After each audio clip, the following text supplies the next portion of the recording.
Operation Sindoor అంశంపై YCP మాజీ MLA Kethireddy Venkatarama Reddy కీలక వ్యాఖ్యలు చేశారు. ఎవరికీ తెలియకుండానే ఆపరేషన్ సింధూర్ ఆగిపోయిందని ఆయన ఆరోపించారు. అమెరికా అధ్యక్షుడు ట్రంప్ ట్విట్టర్లో ట్వీట్ చేసే వరకు యుద్ధం కొనసాగుతుందనే భావన ప్రజల్లో ఉందని అన్నారు.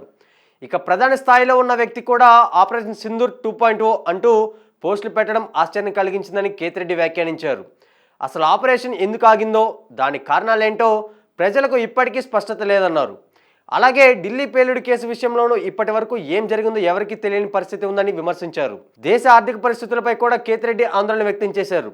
రోజు రోజుకి రూపాయి విలువ పడిపోతుందన్నారు. ఇలాంటి పరిస్థితి మరో 5 ఏళ్ళు కొనసాగితే దేశ పరిస్థితి మరింత దారుణంగా మారుతుందని హెచ్చరించారు. అయినా మనం ఏం పట్టించుకోకుండా మౌనంగా ఉండటం వల్లే ఇలాంటి పరిస్థితులు ఏర్పడ్డాయని వ్యాఖ్యానించారు. ఇక ఆంధ్రప్రదేశ్ రాజకీయాలపై మాట్లాడిన కేతిరెడ్డి సీఎం చంద్రబాబు తనపై నమోదైన కేసులను కొట్టేయించుకునే ప్రయత్నం చేస్తున్నారని ఆరోపించారు. వ్యవస్థలను ప్రభావితం చేసేలా వ్యవహరిస్తున్నారని విమర్శలు చేశారు.